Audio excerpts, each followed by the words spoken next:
Olá, meus caros alunos do primeiro ano do curso de Direito Constitucional 1. Espero que esteja tudo bem com todos. Bom, a aula passada, nos vídeos passados, nós começamos o estudo do plano de aula número 6, que eu postei para vocês recentemente no portal. Muito bem, hoje nós vamos continuar o estudo desse plano de aula número 6 e vamos concluir o estudo desse plano de aula.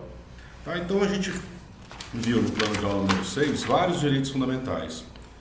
O direito à vida, o princípio da igualdade, o princípio da legalidade, a proibição da tortura, a liberdade de manifestação do pensamento, a liberdade de consciência, crença e culto, e aí paramos por aí, né? Inclusive terminei falando para vocês sobre um projeto de emenda à Constituição que recebeu uma emenda chamada Emenda Jabuti, que trouxe novamente a discussão a questão da imunidade tributária das igrejas. E paramos por aí, tá? Então, o que nós vamos ver hoje? Os 3 direitos fundamentais que ficaram faltando. Então, nós vamos estudar a liberdade de atividade intelectual, artística, científica ou de comunicação e a indenização em caso de dano.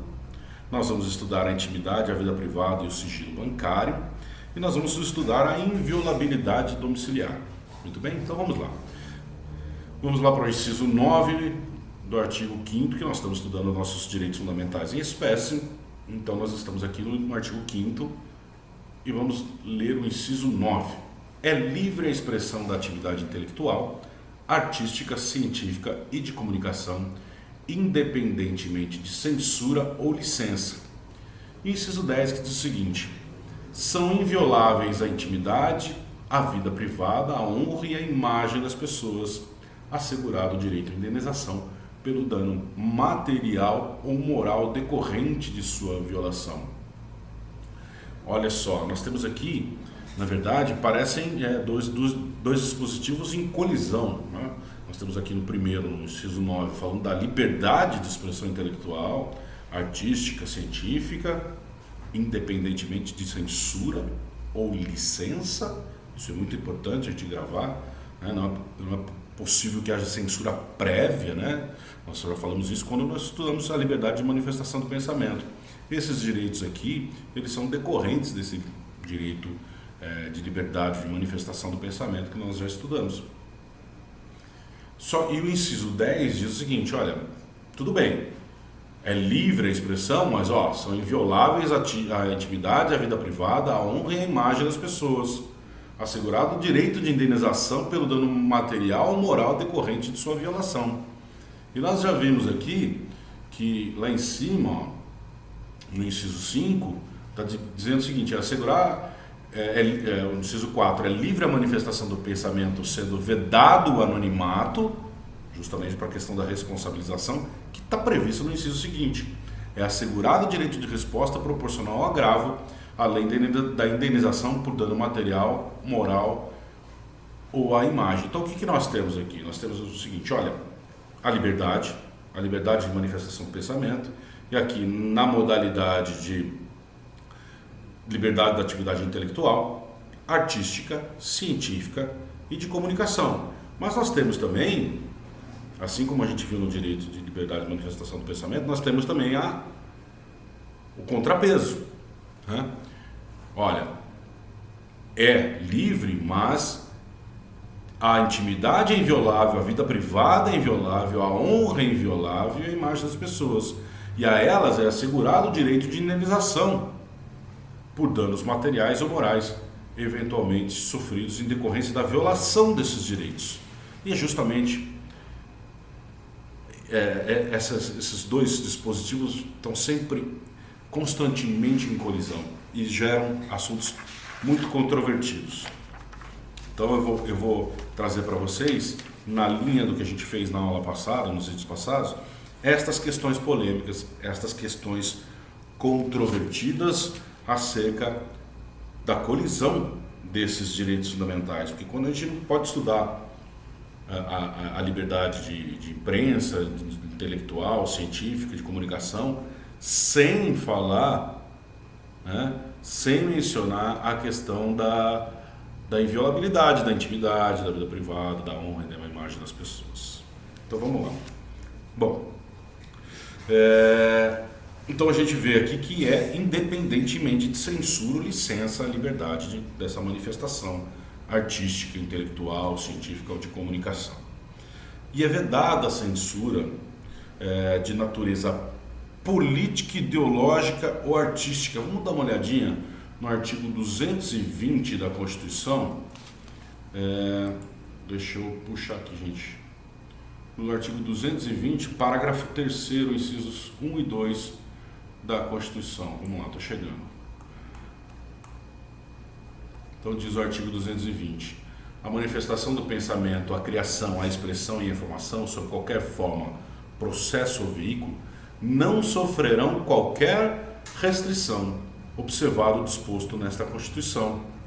Aí nós temos o parágrafo 3º, 1 e 2, que diz o seguinte: compete à lei federal 1. Regular as diversões e espetáculos públicos, cabendo ao poder público informar sobre a natureza deles, as faixas etárias a que não se recomendem, locais e horários em que sua apresentação se mostre inadequada.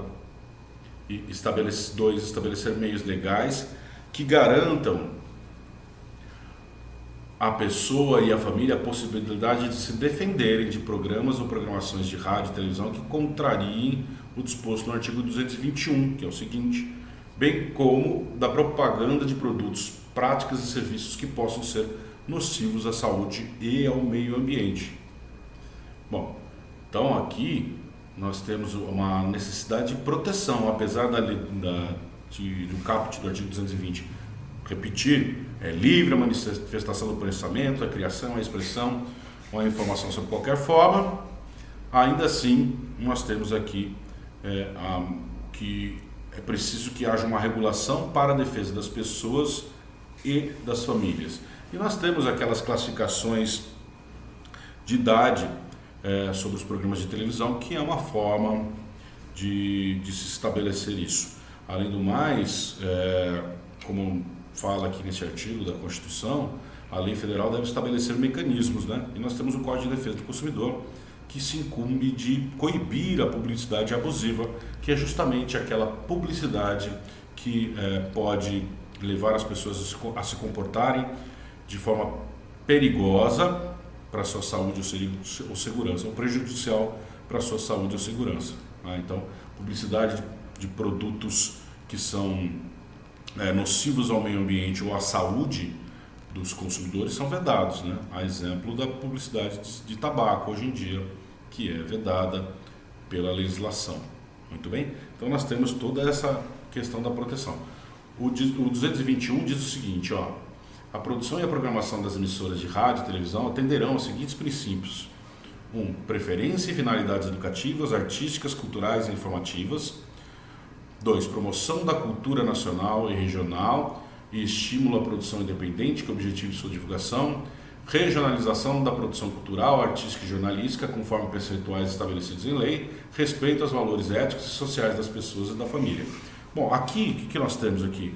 Além de princípios que devem ser seguidos, ou seja, já aqui nós temos uma relativização do direito de comunicação, da liberdade de comunicação, e temos também, com base nisso, que vem aquela classificação indicativa que eu mencionei para vocês, da programação das redes de televisão, para que haja uma proteção da família e das pessoas. Então, é livre, mas há consequências. O que não pode haver é uma prévia censura, né? Via de regra, salvo raras exceções. Eu vou lembrar para vocês o exemplo que eu citei na aula passada de um escritor, salvo engano, de Santa Catarina, que escreveu um livro antissemita, né, que pregava o ódio contra judeus. E esse livro foi efetivamente, depois de discussões judiciais, foi efetivamente dito o seguinte: olha, não é possível esse tipo de publicação, né? Por quê? Porque existem valores, a gente sempre, quando a gente estuda os direitos fundamentais, e é muito interessante isso, né? a gente vê que as características, a relativização é uma delas, né? Os direitos fundamentais são relativos, eles não são absolutos. Então eles estão sempre limitados por outros direitos fundamentais das pessoas, de terceiros, e direitos fundamentais que são de interesse de toda a coletividade, né?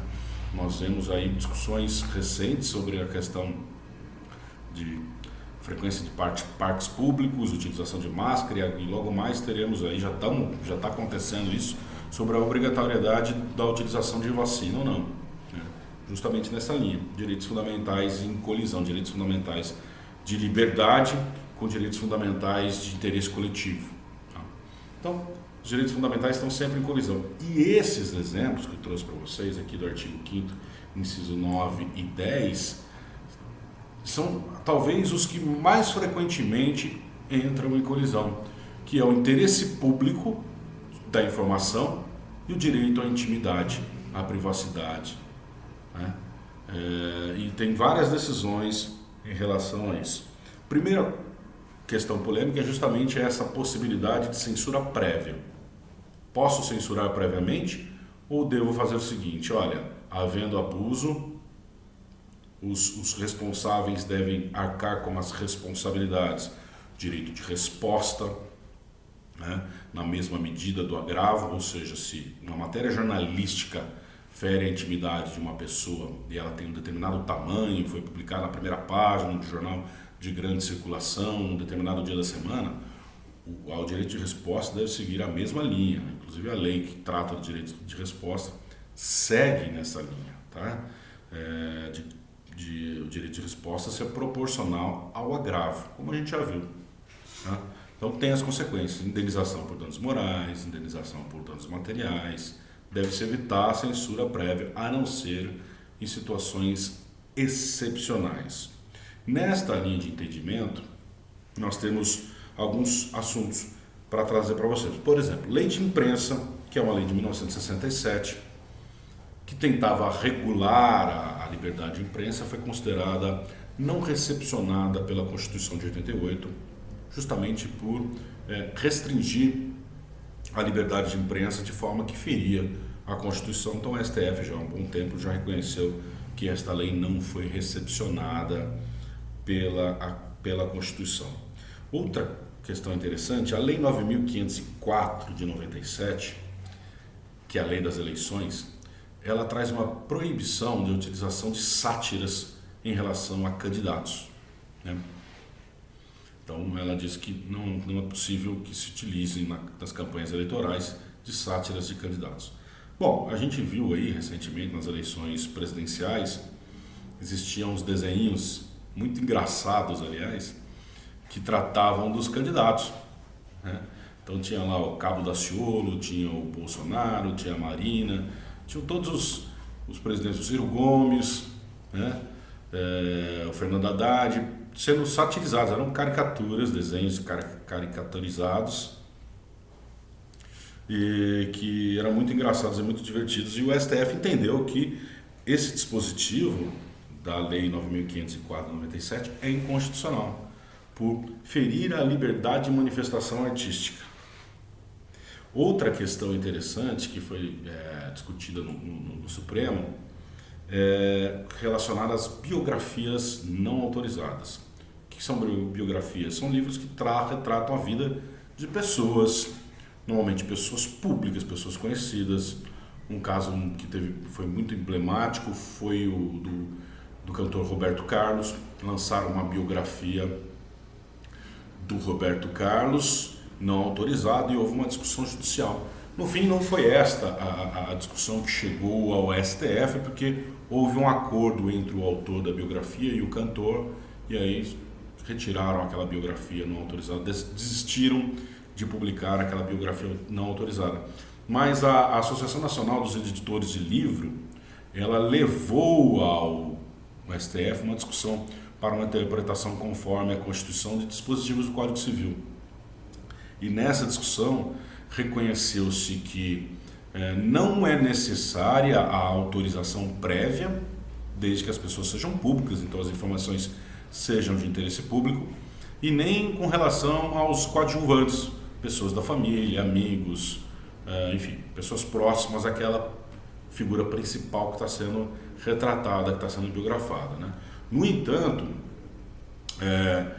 o STF destacou que deve ser preservado o direito à inviolabilidade da intimidade, da privacidade, da honra e da imagem das pessoas e inclusive podendo ser responsabilizados aqueles que macularam a imagem mesmo daquela figura pública, podem ser responsabilizados civilmente, inclusive criminalmente, né, por crime contra a honra. Então tem toda essa questão aí. Outra situação que vai chegar ao STF, que é muito interessante, é o chamado direito ao esquecimento. O que é o direito ao esquecimento? O direito de ser esquecido. Não é o direito de se esquecer, é o direito de ser esquecido. Isso aconteceu porque teve um programa da TV Globo chamado Linha Direta da Justiça, alguma coisa assim, que trazia, relembrava um crime acontecido em 1958, né? E os familiares entraram com uma ação, inclusive pedindo que não fosse mais divulgada, que houvesse reparação dos danos patrimoniais e morais, porque aquela família, era a família da vítima, sofreu muito com aquele episódio de 1958 e que à época teve grande repercussão, um crime bárbaro, um crime daqueles que comovem toda a sociedade brasileira, e eles não queriam reviver aquilo, e em razão disso eles pediram, entraram com a estação, e a estação chegou ao STF. Isso deve ser discutido em breve, né? Esse direito ao esquecimento, que é muito interessante essa discussão. Muito bem? Então aqui nós falamos da liberdade de imprensa, da liberdade de manifestação artística, intelectual, científica e de comunicação, que é justamente a liberdade de imprensa, de comunicação social. Muito bem, pessoal? Então, vamos lembrar aqui, não se deve ter censura prévia e deve-se garantir a responsabilização daqueles que violarem os direitos da personalidade da pessoa, os direitos de intimidade, a honra, né? Muito bem. Então, são essas questões que eu tinha para trazer para vocês com relação a esta violação. E o direito à intimidade da vida privada, que está previsto no artigo 10, no inciso 10, que a gente já leu para vocês, ele também tem outros reflexos, como, por exemplo, a questão do sigilo bancário. Esse é um tema muito interessante, sigilo de movimentação financeira. Como é que fica isso? Olha, eu tenho ali, são violáveis a intimidade, a vida privada, a honra e a imagem das pessoas, assegurado o direito à indenização pelo dano material ou moral decorrente de sua violação. Aí nós temos algumas discussões, né, com relação ao sigilo bancário. Pode haver a quebra do sigilo bancário que viole a intimidade da pessoa? Pode. Com decisão judicial é possível. Mas é possível em outras situações. É possível, por exemplo, nas CPIs. O que são CPIs? São comissões parlamentares de inquérito, que acontecem no âmbito dos poderes legislativos. Você já deve ter ouvido falar das CPIs. Essas comissões, elas têm lá o objetivo de apurar um fato determinado, por um prazo determinado, e elas têm poderes próprios das autoridades judiciais, mas não todos, porque alguns são de reserva jurisdicional. Então, por exemplo, as CPIs são procedimentos de investigação que acontecem no âmbito federal, no âmbito estadual e no âmbito municipal. Muito bem.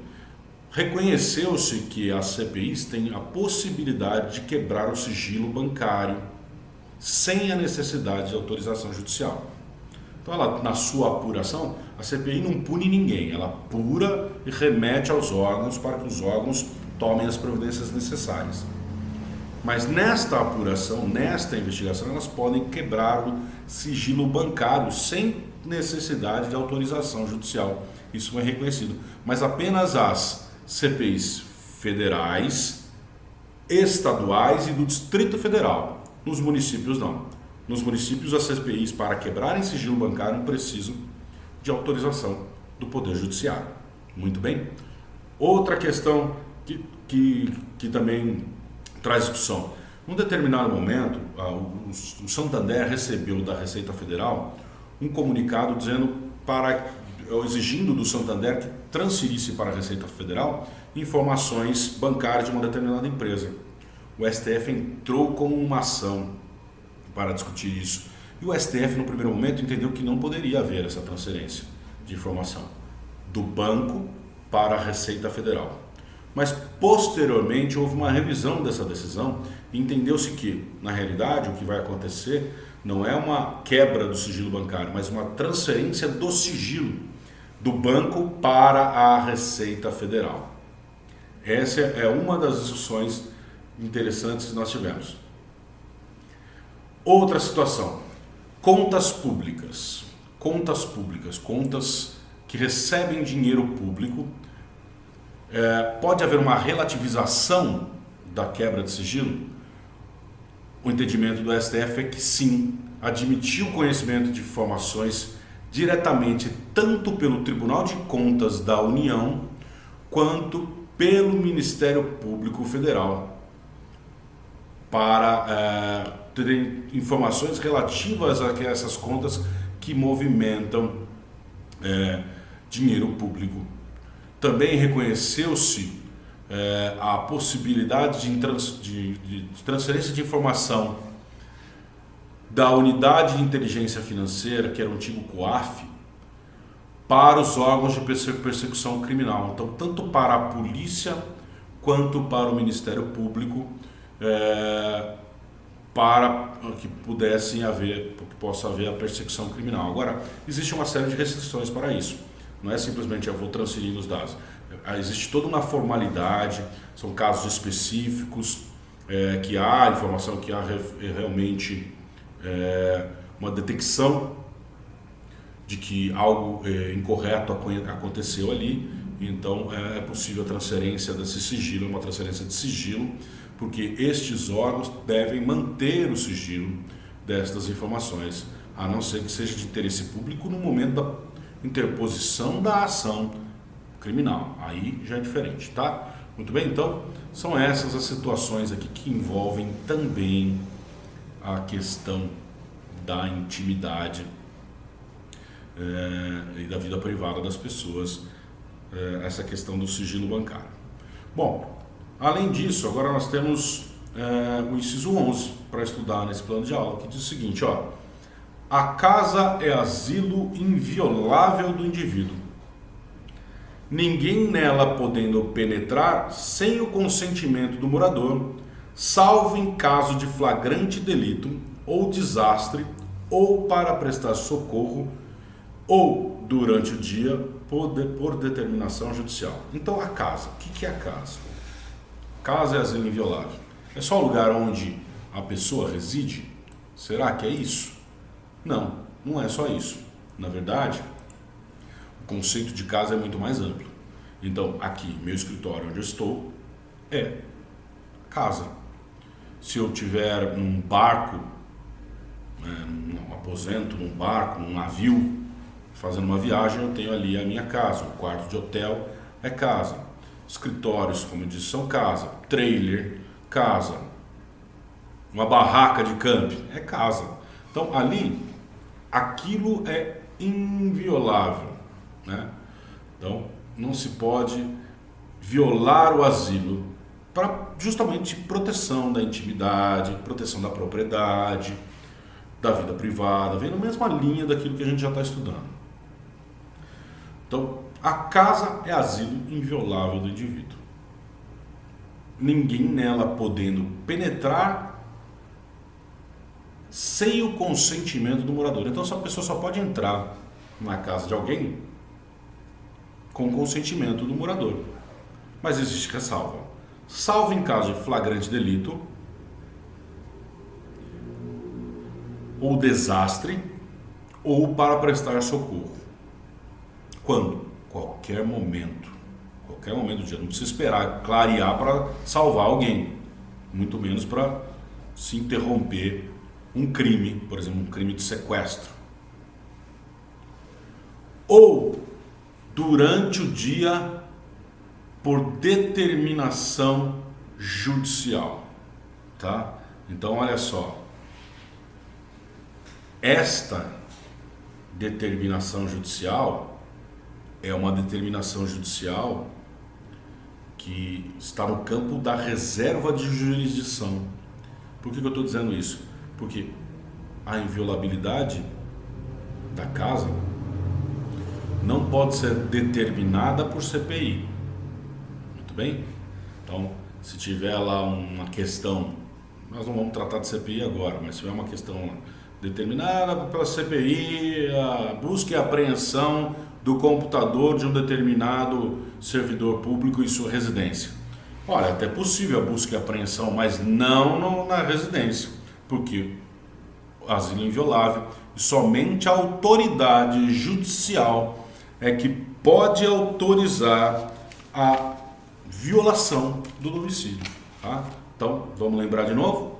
A casa é asilo inviolável, conceito de casa, vamos lembrar que não é só onde a pessoa reside efetivamente, mas o seu consultório, o seu escritório, a garagem da sua casa, o seu quarto de hotel, sua barraca de camping, o seu trailer, enfim, isso é casa. Casa é asilo inviolável. Ninguém podendo entrar senão com o consentimento do morador. Ressalvas: desastre, ou para prestar socorro, ou flagrante delito.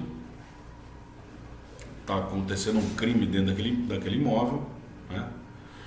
E por determinação judicial, somente por determinação judicial, não pode ser CPI, portanto, e somente, no caso de determinação judicial, durante o dia, né? E qual que é o dia? Bom, das 6 da manhã às 6 da tarde, não existe uma definição do que é o dia, mas as decisões têm sido nesse sentido.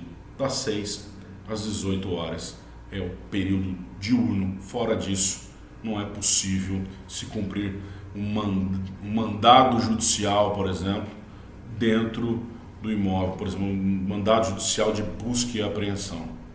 Muito bem? É isso. A gente vê essas operações da Polícia Federal com os nomes super bacanas e tudo mais, diferentes, né? Enfim, elas todas acontecem bem cedinho, mas você pode perceber que eles esperam o horário do dia, que é 6 horas da manhã, tá bom? Bom, aqui a gente termina esse plano de aula e nessa semana nós vamos ficar com isso apenas, muito bem?